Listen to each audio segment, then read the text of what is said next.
हाय दोस्तों, आज की वीडियो में हम लेकर आए हैं एक मजेदार कहानी। और इसी तरह के वीडियो को सुनने के लिए हमारे चैनल DM कार्टून वीडियो को सब्सक्राइब करें, लाइक करें और अपने दोस्तों के साथ शेयर करें। चलिए अब कहानी शुरू करते हैं। गांव में फैशन शो। शहर की फैशन डिजाइनर रीतू की शादी गांव के जमींदार शेर सिंह से हो जाती है। लेकिन शहरी कामकाजी रीतू का गांव में मन नहीं लगता। क्या सासू माँ, ये गांव में तो कुछ नहीं है, मेरा दिल ही नहीं लगता यहाँ, क्या करूं मैं। अरे बेटा, जहाँ पति का कारोबार बीवी तो वही अच्छी लगती है ना। अब हम लोग इतने पैसे वाले हैं कि गांव में मेरे बेटे लायक लड़की ही नहीं मिली। अरे माँ, मैं तो ये बोल रही हूँ कि क्या करूं जिससे मेरा थोड़ा दिल लगे। अरे बेटा, मैं भी शहर की थी। यहाँ आकर मैंने गांव में स्कूल खोल लिया। बच्चों को पढ़ाती थी तो मन लग जाता था। तू भी कुछ देख ले जिससे गांव की बहू बेटियों का भला हो जाए और तेरे जमींदार ससुर जी का नाम भी हो जाए। रीतू क्या करती? फैशन डिजाइनिंग वाले कपड़ों को गांव की औरतों पर कैसे ट्राई करती। लेकिन एक दिन, अरे क्या बात है डार्लिंग, बड़ी जल्दी उठ गई। और ये हाथ में फेविकॉल और कागज, कहाँ जा रही हो? मैंने सोच लिया है कि मैं अपना फैशन बुटीक खोलूंगी। गांव की औरतों को सजा धजा कर फैशन शो करूंगी और यहाँ की औरतों को भी शहर के फैशन से वाकिफ करवाऊंगी। फैशन और यहाँ की औरतें, अरे इन लोगों को तो बस चूल्हा चौका आता है। खाली समय में एक दूसरे के सर से जुएं निकालती हैं या फिर अचार पापड़ बनाती है। इन लोगों के बस की नहीं है फैशन को समझना। लेकिन रीतू मानती नहीं। वो पूरे गांव में पोस्टर चिपका देती है कि किसी को भी नए डिजाइन के कपड़े पहनने का शौक है तो जल्दी जमींदार की बहू से मिले। लेकिन रीतू की दुकान में 2 दिनों तक तो कोई आता ही नहीं। पर एक दिन, अरे कमला, क्या हुआ, क्या देख रही हो?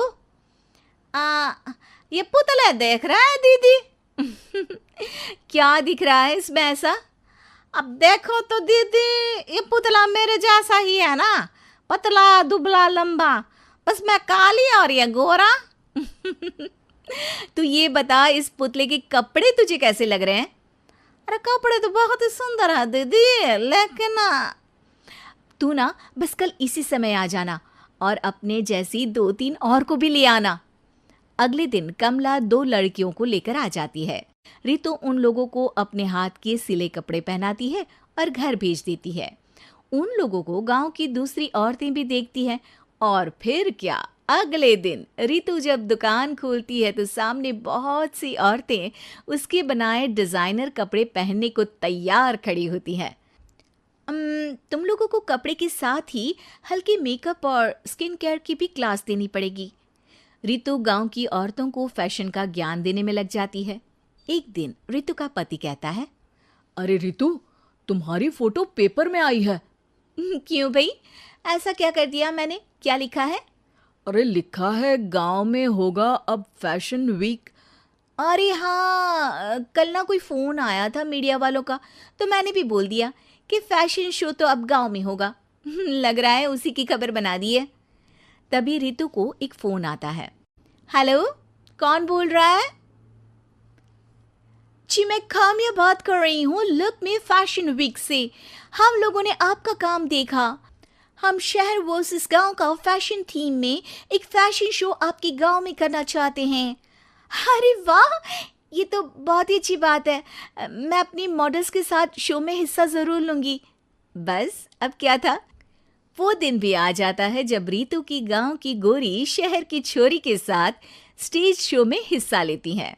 शो के बाद, अरे आपकी वो जो कलेक्शन है ना, मैं उसकी पूरी सीरीज खरीदना चाहती हूँ। सच में आपने वो कपड़े डिजाइन करे जो आज के लोग आसानी से घर और बाजार में पहन सकते हैं।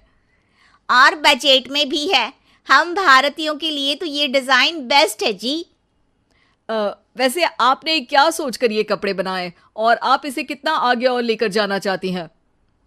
औरतें और फैशन एक दूसरे के पर्यायवाची है, तो ये किसने कहा कि गांव की औरतों को डिज़ाइनर कपड़े पहनने का हक नहीं। मेरा मानना है कि शौक सभी औरतों में होता है, ज़रूरत है तो बस उसे जगाने की, उनके हिसाब और बजट के कपड़ों की जो मैंने बनाए और सबको पसंद भी आए। अब रितु का गांव हर जगह प्रसिद्ध है, ना सिर्फ रितु के लिए बल्कि वहाँ की औरतों की फैशन के लिए भी।